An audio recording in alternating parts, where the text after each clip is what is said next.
Recordo-me dos concertos em que eu participei, com momentos ótimos, muito bem recebidos. Fomos ainda na presença, na altura, ele viajava muito connosco, o Vilas Boas connosco, tanto com a Big Band como com os Moreiras, o meu grupo com os meus irmãos. E, portanto, guardo dessa fase uma memória muito querida, porque eram viagens longas, com menos autoestradas do que há hoje em dia, e sempre com o Vilas ligado à corrente, sempre com uma energia enorme a contar histórias atrás de histórias, a falar de música. Eram viagens inesquecíveis. O Vilas Boas era um personagem. Eu nunca o conheci pessoalmente, mas era uma pessoa que punha tudo a funcionar, quer dizer, levava tudo à frente, não havia um impedimento qualquer, o tipo não desistia, que é uma qualidade que eu acho que falta a muitas pessoas e que é uma qualidade que eu acho que se todos nós, portugueses, tivéssemos um bocadinho mais, aconteciam muito mais coisas neste país. Creio que na primeira edição tivemos cá o Vilas Boas, que é uma figura emblemática do jazz e que foi quase um padrinho, que deixou um testemunho que nos deu muita força de que valia a pena trazer o jazz, e ele que foi um grande divulgador de jazz, trazer o jazz para cidades pequenas. O Luís Vilas Boas era um ícone do jazz português, era um personagem do jazz português, portanto eu percebo porque é que neste contexto e num festival de jazz que de repente nascia em Guimarães, era interessante, e ainda bem que assim foi, ter o Vilas Boas a apresentar o festival no princípio. E acho que se calhar foi ali um lucky charm ter o Vilas Boas no primeiro festival, porque deu ali assim uma baforada de coragem e de força e de vontade de andar para a frente, que fez também com que seja possível ter 25 anos de um festival. Finalmente eu achei que a coisa mais importante era ao vivo. O jazz é uma música para se ouvir na altura própria e diretamente e com as pessoas ao pé. Jazz é uma maneira de viver e essa foi a maneira que eu escolhi para toda a minha atividade básica.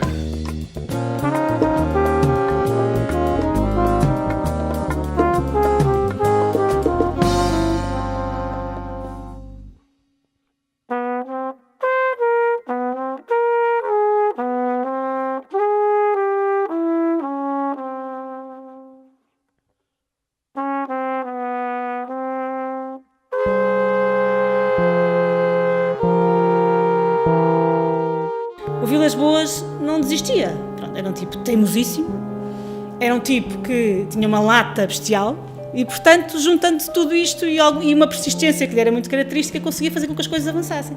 Só assim é que se justifica que ele tenha criado um clube que esteja quase a fazer 70 anos, não é? Ao mesmo tempo é um grande exemplo da maneira como o jazz cresceu em Portugal, que é o gajo que vai ali à doca porque sabe que chega um barco com turistas americanos, tem uma banda a tocar swing, pega na banda, mete no carro, leva no carro para o clube, os tipos tocam no clube, acaba o concerto, os tipos estão com fome, leva-os a comer ali um bitoque a qualquer lado e no fim põe-nos no barco. Os músicos tocaram num clube de jazz em que as pessoas vão para ouvir música, em que vão lá exclusivamente por aquilo, comeram um bitoque maravilhoso no fim da noite e ainda foram parar ao barco, isto tudo levado por um tipo que era um anfitrião, que era um tipo super dinâmico. O Luís Vilas Boas, primeiro de tudo, era um colecionador nato, obsessivo, maníaco, ou seja, guardava tudo.